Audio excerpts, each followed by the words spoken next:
আজকে রান্না করেছি একেবারে খাঁটি দেশি মুরগি। ছোটোখাটো হলেও স্বাদে কিন্তু 100-100। আসসালামু আলাইকুম, কেমন আছেন? এই দেশি মুরগির যে স্বাদ আছে সেটা শুধু গ্রামের মানুষরাই ভালো বুঝবে।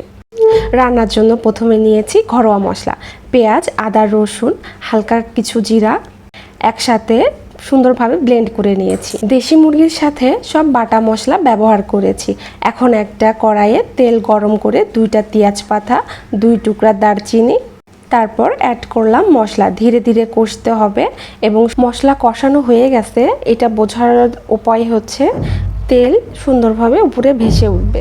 এরপর কেটে রাখা মুরগির টুকরোগুলো মশলার সাথে ভালোভাবে মিশিয়ে নিব। শেষে সামান্য গরম পানি দিয়ে বানিয়ে ফেললাম ঝোল।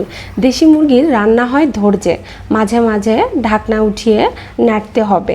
একটা প্লেটে গরম ভাত আর তার উপরে দেশি মুরগির ঝোল, কী যে মজার!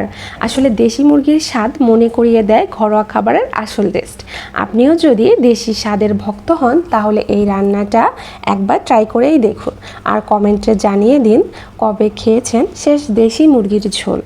আশা করি আজকের ভিডিওটি ভালো লেগেছে। সবাই ভালো থাকবেন, সুস্থ থাকবেন। আল্লাহ হাফেজ।